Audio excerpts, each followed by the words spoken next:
오늘 말씀은 요한복음 15장 9절 말씀입니다. 아버지께서 나를 사랑하신 것 같이 나도 너희를 사랑하였으니 나의 사랑 안에 거하라. 포도나무와 가지의 비유 말씀입니다. 가지가 줄기에 붙어 있다는 것은 수액이 흐른다는 거죠. 생명이 흐른다는 겁니다. 그런데 그 생명이 구체적으로 뭘까요? 그 생명은 바로 사랑입니다. 우리가 사랑이 없이는 살지 못한 이유가 바로 그거예요. 가지가 줄기에 붙어 있지 않으면 말라버린다고 하잖아요. 바로 우리가 사랑받지 못할 때 어떤 모습이 되는가 하는 거죠.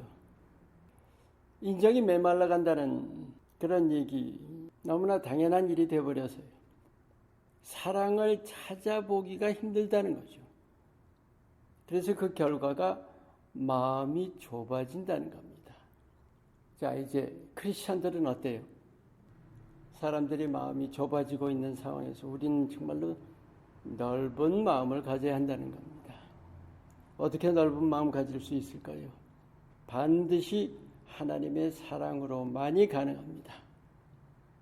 인간은 사랑이 없이는 살지 못합니다. 왜 그럴까요?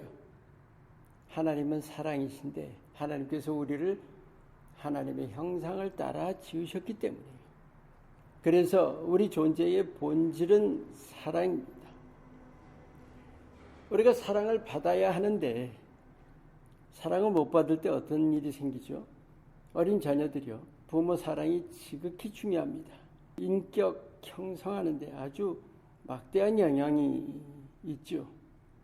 부모 사랑을 많이 받고 자란 자녀들이 있고 잘 못 받고 자란 자녀들이 있어요. 청소년 때는 주위의 친구들, 동료들에게서 사랑을 받아야 하는 거예요. 못 받으면 어떻게 돼요? 여러분, 마음의 상처라는 것이 있잖아요. 그 근본은 뭐냐? 결국은 사랑을 받지 못한 거예요. 무시당하거나 비난받는 것, 다 사랑 못 받는 거죠. 인정 못 받는 것도 그렇고 실패도 마찬가지고. 문제는 우리가 그 사랑 못 받은 것을 만회하려고 사람의 사랑으로 채워서 만회하려고 하는데 그게 잘 돼요? 사람의 사랑 구하려다가 더 상하게 되는 거예요. 그래서 현 세대에 정신병이 만연하고 있는 거죠. 제가 청년 시절과 비교해보면 이건 비교가 안 됩니다. 하늘과 땅 차이라고 볼 수도 있어요.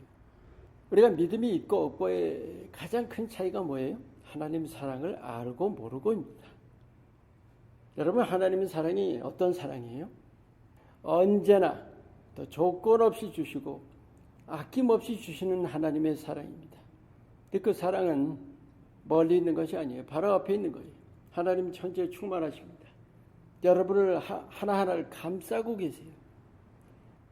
예수님께서 십자가에 죽으시고 부활하심으로 이제는 하나님께서 누구에게나 함께 하실 수 있는 거예요.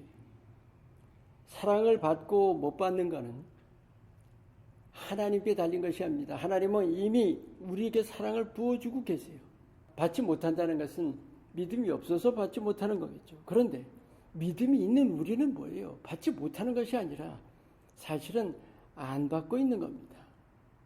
가장 중요한 이유, 몰라서죠. 몰라서.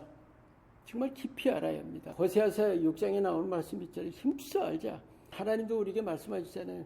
번제보다 나를 아는 것을 더 원한다 하시네. 그 하나님 안다는 게 뭐야? 하나님 사랑을 아는 겁니다. 그리고 그 사랑을 믿음으로 받는 거예요. 느낌으로 받는 것이 아닙니다. 감각이 아닙니다. 믿음으로 받아서, 그리고 사람에게 사랑받을 때 어때요? 기쁘죠. 마찬가지예요. 우리가 하나님이 사랑받는 것도 믿음으로 받아서 그 사랑으로 기뻐하는 거예요. 그게 삶에서 실제 누리는 겁니다. 그렇게 될 때 우리는 마음의 여유를 가지게 되는 거죠. 넉넉한 마음이 되는 겁니다. 바로 그 넓은 마음으로 우리가 이웃 사랑할 수 있게 되는 거죠. 하나님의 사랑을 실천하는 것입니다. 하나님 기뻐하시는 것이고 우리가 이웃을 하나님의 사랑으로 사랑할 때 하나님께서 영광을 받으십니다. 아멘. 오늘의 기도, 하나님 사랑을 넉넉히 누리며 또 그 사랑으로 사랑하게 하소서.